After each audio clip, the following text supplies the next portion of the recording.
하나님 말씀은 사도행전 17장 말씀 보겠습니다. 사도행전 17장 1절에서 15절까지 말씀 보겠습니다. 신약성경 217페이지 사도행전 17장 1절에서 15절 말씀 볼 때 제가 석절 읽고 우리 성도님들께서 한 절 읽고 교독하겠습니다. 그들이 암비볼리와 아볼로니아로 다녀가 데살로니가에 이르니 거기 유대인의 회당이 있는지라 바울이 자기의 관례대로 그들에게로 들어가서 새 안식일에 성경을 가지고 강론하며 뜻을 풀어 그리스도가 해를 받고 죽은 자 가운데서 다시 살아나야 할 것을 증언하고 이르되 내가 너희에게 전하는 이 예수가 곧 그리스도라 하니 그 중에 어떤 사람 곧 경건한 헬라인의 큰 무리와 적지 않은 귀부인도 고난을 받고 바울과 실라를 따르나 그러나 유대인들은 시기하여 저자의 어떤 불량한 사람들을 데리고 때를 지어 성을 소동하게 하여 야손의 집에 침입하여 그들을 백성에게 끌어내려고 찾았으나 발견하지 못하며 야손과 및 형제들을 끌고 읍장들 앞에 가서 소리질러 이르되 천하를 어지럽게 하던 이 사람들이 여기도 이르매 야손이 그들을 맞아 들였도다. 이 사람들이 다 가이사의 명을 거역하여 말하되 다른 임금 곧 예수라 하는 이가 있다 하더이다 하니 무리와 역장들이 이 말을 듣고 소동하여 야손과 그 나머지 사람들에게 보석금을 받고 놓아 주니라. 밤에 형제들이 곧 바울과 실라를 베레아로 보내니 그들이 이르러 유대인의 회당에 들어가니라. 베레아에 있는 사람들은 데살로니가에 있는 사람들보다 더 너그러워서 간절한 마음으로 말씀을 받고 이것이 그러한가 하여 날마다 성경을 상고하므로 그 중에 믿는 사람이 많고 또 헬라의 귀부인과 남자가 적지 아니하니라. 데살로니가에 있는 유대인들은 바울이 하나님의 말씀을 베레아에서도 전하는 줄을 알고 거기도 가서 무리를 움직여 소동하게 하거늘 형제들이 곧 바울을 내보내어 바다까지 가게 하되 실라와 디모데는 아직 거기 머물렀더라. 우리 15절 같이 읽겠습니다. 바울을 인도하여 사람들이 그를 데리고 아덴까지 이르러 그에게서 실라와 디모데를 자기에게로 속히 오라는 명령을 받고 떠나니라. 아멘. 오늘도 이렇게 아침에 나오신 여러분 축복하고 환영합니다. 우리 대표기도 해주신 이명자 원사님 감사합니다. 기도를 잘 준비해 주셨습니다. 여러분들도 대표기도 하실 때 잘 준비를 해서 대표기도를 해주시면 감사하겠습니다. 우리가 하나님 앞에 드리는 예배를 최선을 다하고 정성을 다하는 것은 소중합니다. 그래서 대표기도를 준비할 때도 많이 기도하시고 또 성경도 보시고 또 때로는 다른 분들의 기도 내용도 좀 보시고 잘 참조를 하셔서 적어서 하는 것은 얼마든지 괜찮습니다. 오히려 적어서 하는 게 더 좋습니다. 그래서 여러분 정성으로 대표기도를 준비해 주시면 감사하겠습니다. 한 가지만 광고 드리겠습니다. 우리 3월 29일 수요일 날 기도원에 갑니다. 많은 분들이 신청을 하셨더라고요. 한 15분 하셨다고 그랬죠? 15분 하셨는데 가실 분들은 이번 주일 내일까지 신청을 하시고요. 그 다음에 혹시 차량을 봉사하실 분이 있으시면 또 이렇게 봉사로 섬겨주시면 감사하겠습니다. 제 차가 한 7명밖에 못하니까 한두 대가 더 필요할 것 같은데 원하시는 분들 저에게 말씀해 주시면 감사하겠습니다. 사도행전 17장 말씀 1절부터 15절까지 읽었습니다. 계속해서 사도 바울과 실라와 디모데가 복음을 전하는 내용입니다. 오늘 말씀은 데살로니가에 가서 복음을 전하죠. 데살로니가는 우리가 요번에 지금 마가복음 성경 공부 하기 전에 데살로니가 공부를 했었는데 기억나시는지 모르겠네요. 예. 데살로니가에 가서는 바울이 관례대로 회당에 들어가서 복음을 전했다. 여러분, 회당은 여러 번 말씀드렸지만 회당은 유대인들이 모이는 예배당이에요. 유대인들이 모이는 예배당. 유대인들은 어느 곳에 가서든지 회당을 먼저 만듭니다. 회당 모임을 만들어서 그곳에서 그들은 모임을 갖습니다. 지금도 미국에 많이 있죠. 레드랜드에도 회당이 있고요. 회당이 많이 있더라고요. 곳곳에 있는데 유대인들에게 가서 먼저 복음을 전한 이유는 그래도 유대인들이 적어도 하나님을 알기 때문에, 율법을 알기 때문에 그들에게 가서 복음을 전했고, 그러나 그들에게 하나님뿐만 아니라 그 하나님께서 독생자 예수 그리스도를 이 땅에 보내셨고 그 예수님의 십자가의 죽으심으로 말미암아 우리가 구원받았다는 사실을 전하고 있는 겁니다. 그러니까 하나님만 전하는 게 아니라 예수 그리스도에 대해서 전하고 있는 겁니다. 3절을 보니까 뜻을 풀어 그리스도가 해를 받고 죽은 자 가운데서 다시 살아나야 할 것을 증언하고 이르되 내가 너에게 전하는 이 예수가 곧 메시아 그리스도라 하니, 메시아인 그리스도를 증거하고 있습니다. 자, 그런데 데살로니가에 가서 얼마 동안 복음을 전했느냐면 새 안식일에 성경을 가지고 강론했다. 새 안식일 3주죠. 3주. 안식일이 일주일에 한 번 있으니까 3주 동안밖에 복음을 전하지 못했습니다. 이유가 뭘까요? 성경 공부하신 분들은 잘 알 텐데 그 이유는 유대인들의 방해 때문에 그렇습니다. 유대인들이 바울과 그 일행들이 예수를 전하는 것을 불편할 정도가 아니라 그들이 예수를 죽였지 않습니까? 그들이 예수를 죽였는데 그들이 죽였던 그 예수를 증거하고 있으니까 당연히 유대인들 입장에서는 그게 굉장히 싫었던 거죠. 그래서 바울과 실라를 거기서 복음을 전하지 못하도록 온갖 방법을 다 동원합니다. 그 중에 한 가지 방법이 뭐냐면 5절에 보니까 그러나 유대인들은 시기하여 자기의 저자의 어떤 불량한 사람들을 데리고 때를 지어 성을 소동하게 하여, 자, 저자의 불량한 사람들, 지금 쉽게 우리 한국말로 하면 깡패들을 동원해가지고 나쁜 사람들을 동원해가지고 예수 그리스도를 증거하는 바울과 그 일행들을 잡아다가 죽이려고 하는 그런 어떤 아주 무서운 계략을 가지고 있었습니다. 그러다 보니까 바울이 몸을 숨길 수밖에 없었어요. 이 깡패들이 뭐 맨손으로 다니지 않았을 거고 아마도 몽둥이를 들고 다녔겠죠. 몽둥이를 들고 다니면서 예수 믿는 사람들, 바울을 비롯하여 그 무리들을 잡아서 죽이려고 막 몽둥이를 들고 한두 명이 아니라 우르르 때를 지어서 막 다니니까 굉장히 무섭지 않습니까? 그래서 바울이 숨었고, 그래서 데살로니가에서 3주밖에 복음을 전하지 못했어요.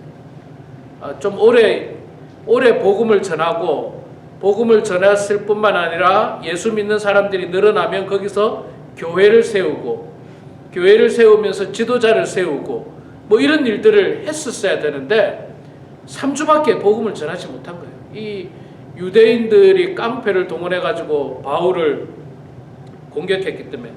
자, 그럼에도 불구하고 이렇게 막 유대인들이 방해를 하고 시기하고 깡패를 동원하고 그렇게 했음에도 불구하고 굉장히 많은 사람들이 바울의 말에 따르고 예수를 믿게 됐다는 거예요. 4절에 보니까 그 중에 어떤 사람 곧 경건한 헬라인의 큰 무리와 적지 않은 귀부인도 권함을 받고 바울과 실라를 따랐다. 그렇게 이야기하고 있습니다. 자, 유대인들에게도 복음을 전했고요. 또 헬라인들에게도 복음을 전했습니다. 주로 로마 사람들, 헬라인들에게도 복음을 전했습니다. 이방인들에게 복음 전했고 또 그 중에는 큰 무리와 적지 않은 귀부인하고 보니까 아마도 뭔가 권력이 있는 사람들, 그런 사람들도 바울과 실라의 말을 듣고 예수를 믿었다라고 하는 겁니다. 예수를 믿었다. 그러니까 이 복음을 전하는 게, 제가 이 사도행전을 우리가 지금 처음부터 보는데, 사도행전의 역사는 복음이 전파되는 역사지 않습니까? 그런데 성령의 역사고 복음이 전파되는 역사지만 좋은 일만 생기지 않았습니다. 좋은 일만 생기지 않았습니다. 뭐 엄청나게 고난을 많이 당합니다. 심지어는 예수님의 제자인 야고보가 죽는 순교를 당하는 일도 생겼고요. 감옥에 갇히는 일도 생겼고요. 어저께 말씀 16장에 보면 바울이 빌립보에서 감옥에 갇히지 않습니까? 매를 맞고 감옥에 갇힙니다. 그냥 성경에는 뭐 매를 맞았다 이렇게 표현하지만, 여러분, 매를 한 대만 맞아도 얼마나 아픕니까? 매를 맞고 감옥에 갇혔어요. 그래서 바울과 실라가 밤에 깨어납니다. 매를 맞고 감옥에 갇혔다가 밤에 깨어나는데, 또 깨어나서 바울과 실라는 밤에 뭐 했댔습니까? 기도하고 찬송을 했다. 찬송. 그러니까 옥문이 열리고 막 창고가 다 풀리고 막 그런 역사가 있었는데, 빌립보에서 그런 어떤 성령의 역사, 기적의 역사, 즐거운 일, 좋은 일, 막 이런 일들도 생겨나지만, 지금 오늘 본문에도 나오지만 방해하는 사람들이 있어요. 방해하는 사람들. 깡패를 동원해 가지고 예수 믿는 사람들을 잡아다가 죽이려고 막 그런 어떤 일들을 막 펼칩니다. 그래서 이제 제가 보니까 야손이라는 사람의 집에 침입하고 그 사람들을 끌어내서 뭐 이렇게 막 다그치기도 하고 뭐 그렇게 이야기하는데, 사실 이 바울이라든지 실라라든지 유대인들은 그들이 함부로 할 수 있습니다.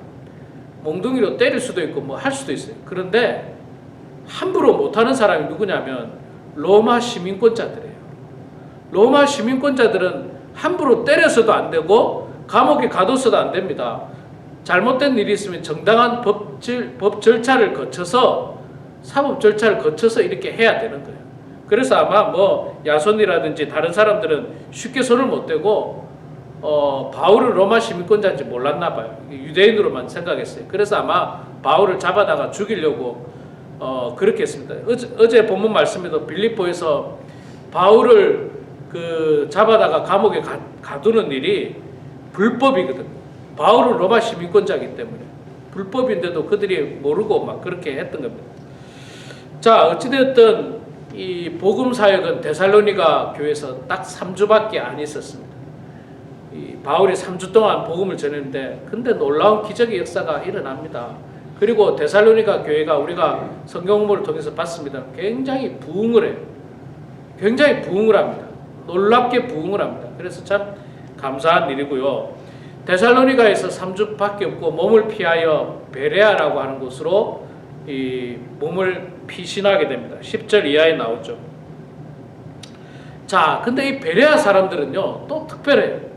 이 사람들은 얼마나 특별하냐면 11절에 보니까 베레아에 있는 사람들은 데살로니가에 있는 사람들보다 더 너그러워서 간절한 마음으로 말씀을 받고, 이것이 그러한가 하여 날마다 성경을 상고함으로 그 중에 믿는 사람이 많고 또 헬라인과 기브인과 남자가 적지 아니하더라. 참 기적의 역사고 은혜의 역사죠. 베레아 지역에 가서 복음을 전했는데 이 사람들은 더 너그럽고 말씀에 대해서 호의적이에요. 말씀에 대해서 호의적이고 말씀을 간절한 마음으로 받았고요.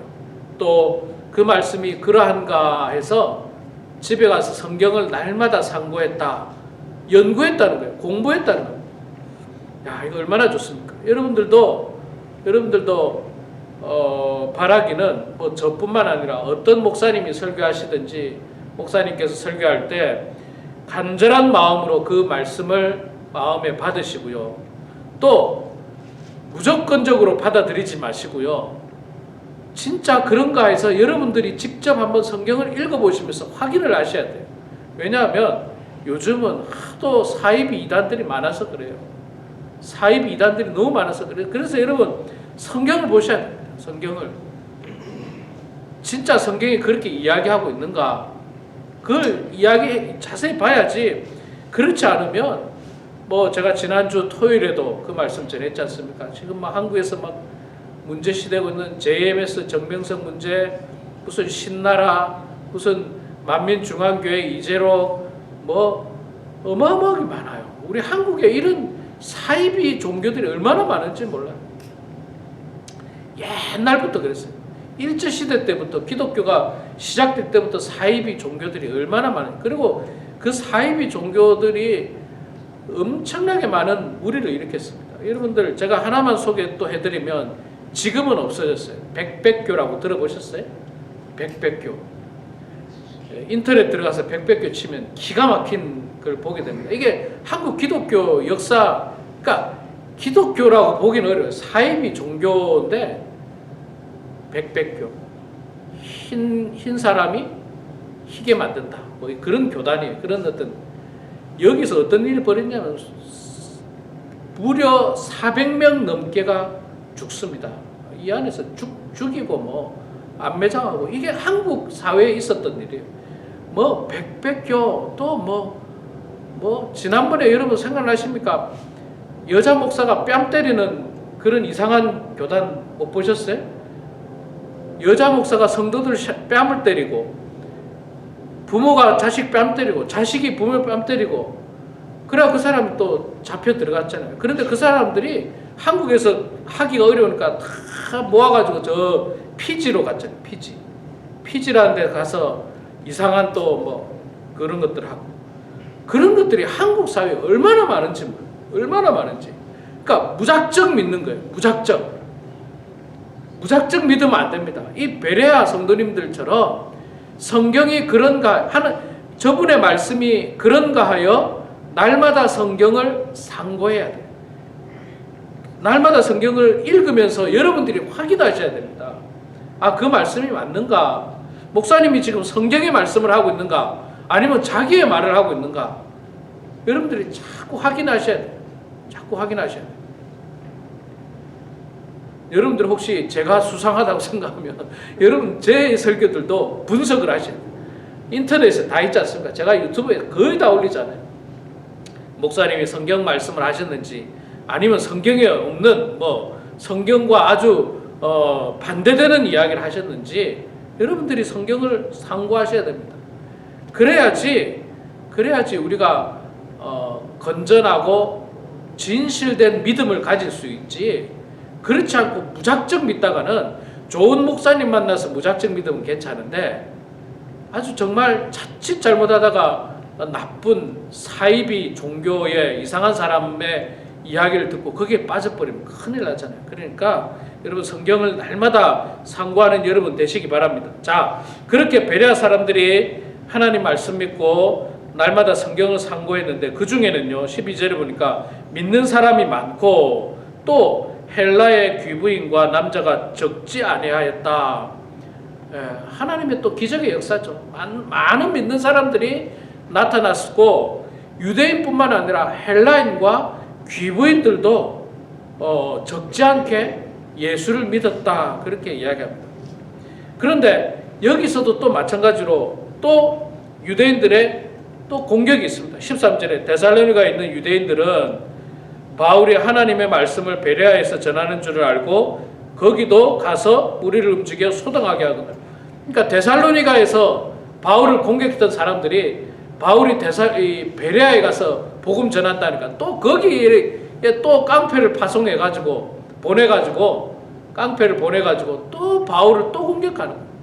그러니까 여러분 이게 정말 복음의 역사는요 좋은 일만 생기지 않습니다. 이런 저항의 세력이 있고 방해의 세력이 있고 우리를 공격하는 세력이 있습니다. 그럼에도 불구하고 바울은 때를 얻든지 못 얻든지 기회를 틈타서 늘 복음을 전하는 거예요. 늘. 여러분 우리도 마찬가지예요. 우리도 뭐 다른 나라 가서 복음을 전할 수는 없다 하더라도 우리 삶의 자리, 우리 주변에서 복음을 전해야 됩니다. 저 사람 복음 전해봐야 안 믿습니다. 우리가 너무 쉽게 그렇게 결정을 내리면 안 돼요. 또 저 사람 내가 옛날에 몇 번 이야기했는데 안 믿더라고요. 옛날에는 안 믿을 수도 있습니다. 지금 믿을 수도 있어요. 지금 믿을 수도 있습니다. 하나님의 기적의 역사는요, 어떻게 일어날지 우리가 아무도 모릅니다. 내가 너무 그냥 무 자르듯이 잘라서 내가 결정하면 안 돼요. 그러면 그 영혼은 어쩌면 평생 예수 안 믿고 그냥 그렇게 살다가 하나님의 심판 가운데 떨어질 수도 있다는 거예요.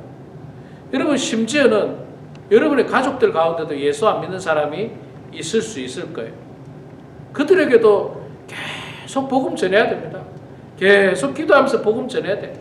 아이고, 내가 옛날에 많이 했는데 안 믿어요. 그거는 옛날이고요. 그건 옛날이고.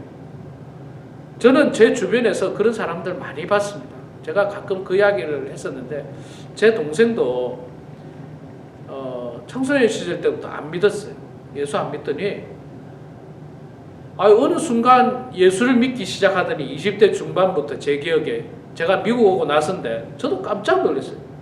지금 얼마나 예수 잘 믿는지 몰라요. 교회 안수집사로 섬기고 있는데 정말 주일학교 봉사 열심히 하는 거 제가 봤고요. 뭐 정말 열심히 애들 데리고 그냥 한 명이라도 더 전도하고 애들 빠지지 않도록 그런 열심히 하고, 지금은 또 교회에서 이제 안수집사로 뭐 교회 여러 가지 봉사를 합니다. 뭐 재정부에서 지금 봉사한다고 제가 들었는데, 제가 보니까 옛날에 참 안 믿을 것 같더라고요. 참 안 믿는 애들 특징 있잖아요. 못됐더라고요. 못됐게 안 믿어요. 그리고 저는 이제 미국 왔어요. 저는 미국 왔는데 나중에 보니까 좋은 아내를 만나면서 예수 믿기 시작하면서 사람이 바뀌는데 기가 막히게 바뀌더라고요. 여러분, 마찬가지예요. 이런 일들이 얼마든지 일어날 수 있습니다. 옛날에 안 믿었어도 지금 다시 가서 문을 두드리시기 바랍니다. 어쩌면 기다리고 있는지도 몰라요.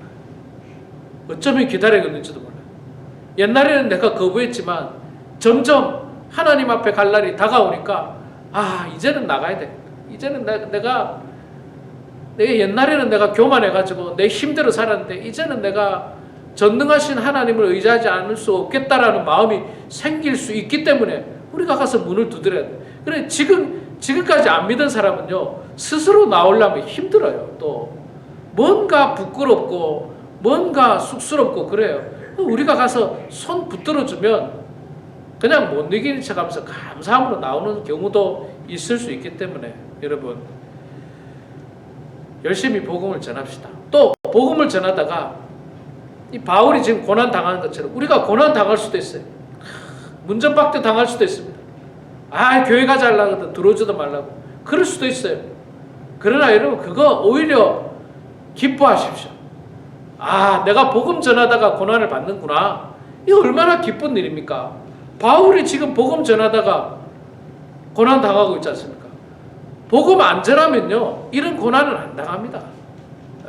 이런 고난을 당한다는 것 자체가 하나님의 사람으로 사명을 감당하니까 이런 고난을 또 당하는 거예요. 그러니까 여러분, 기뻐하시기 바랍니다. 기뻐하시고 때를 얻든지 못 얻든지 항상 문을 두들기고 복음을 전해서 하나님의 기적의 역사를 우리가 제한하지 말고 하나님께서 어떻게 역사하시는지 우리가 바라보고, 우리는 그저 복음의 씨앗을 뿌리는 사람으로 쓰임받아서 우리가 살아가고 있는 이 땅이, 범원과 베닝 이 주변이 정말 예수 그리스도의 복음으로 흥왕하길 주의 이름으로 축원합니다.